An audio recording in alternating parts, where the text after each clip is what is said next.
Salut à tous et bienvenue sur cette vidéo. Aujourd'hui on va parler du Smith & Wesson 1917 en 45 ACP.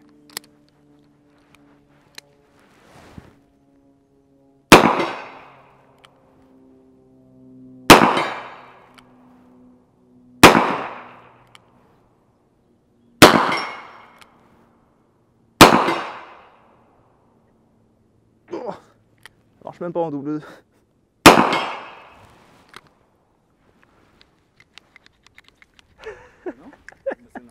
Oui, en fait, j'avais pas mis les clips de 2001, dont on parlera plus tard, donc normal que les étuis ne sortaient pas. Ensuite, vous avez vu qu'à un moment donné, j'ai essayé de tirer en double action, mais je sais pas ce que le revolver avait, mais il ne voulait rien savoir. Bon alors je préfère vous prévenir que la vidéo va être assez courte. Quand j'ai eu l'occasion de tirer avec ce Smith & Wesson 1917 en 45 ACP, j'ai sauté sur l'occasion et je me suis aperçu après coup que niveau histoire, c'était un peu court et que ça peut se résumer plutôt rapidement.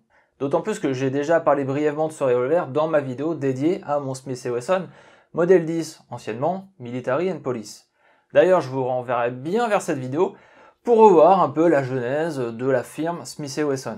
Alors oui, l'histoire du modèle 1917 en 45 ACP est assez simple et n'est pas aussi tortueuse qu'a pu l'être celle du STG-44 ou la R10. D'une manière assez simple, les USA entrent en guerre en avril 1917 mais sont assez mal préparés. Leurs effectifs ne sont pas nombreux et leur armement non plus. Je rappelle quand même que la France fournira aux troupes américaines des avions, des chars FT-17, des canons de 75, des fusils mitrailleurs Chauchat et j'en passe. Si l'armée américaine avait adopté le Colt 45 en 1911, les stocks n'étaient pas très élevés avec moins de 70 000 armes en 1917. Il fallait trouver de nouvelles armes de poing et surtout en 45 ACP. Bah oui, il était hors de question que les militaires américains adoptent un revolver en 38 spécial ou autre, sachant qu'ils avaient envoyé balader le Colt en calibre 38 durant la guerre des Philippines de 1899-1902. Bah oui, vous comprenez, le 38 n'avait pas assez de pouvoir d'arrêt. Ils avaient même ressorti les vieux Peacemaker en 45 long Colt. Je la fais courte, mais c'est pour ça que le 1911 sera toujours en 45. Le pouvoir d'arrêt. Bien sûr, il y avait aussi un côté très pratique d'avoir peut-être plusieurs armes de poing différentes, mais avec le même calibre, pour faciliter la logistique. Et justement, en 1917, Smith & Wesson venait tout juste de sortir un revolver en 45 ACP. Incroyable hasard, mais il semblerait que Joseph Wesson, anticipant l'entrée en guerre des USA dans le conflit mondial, fera des modifications sur un revolver End Ejector en 44 pour le modifier au 45 ACP dès 1916. Petit problème, le 45 ACP ne possède pas de bourrelet qui permettrait son éjection du barillet. C'est ce que vous m'avez vu faire dans l'intro de cette vidéo. La solution est simple, 2 clips en 2001 pouvant tenir 3 cartouches chacun.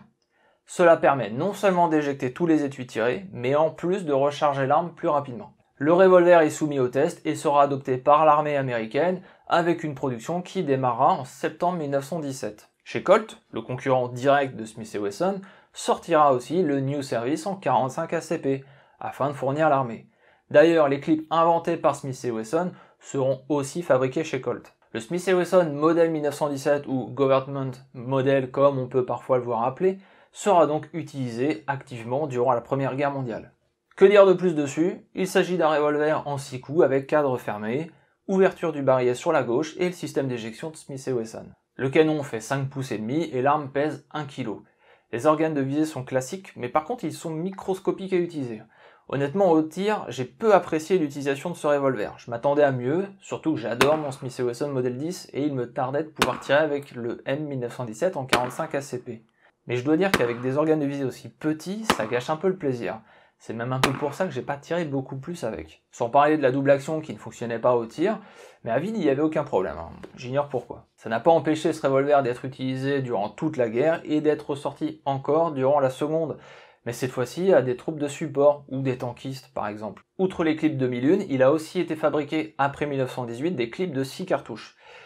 Mais il est difficile d'y insérer les cartouches de 45 ACP et donc ne seront pas trop utilisés. D'ailleurs, les clips en 2001 n'ont pas intérêt à être tordus car sinon il sera difficile de fermer le barillet dans le cadre du revolver.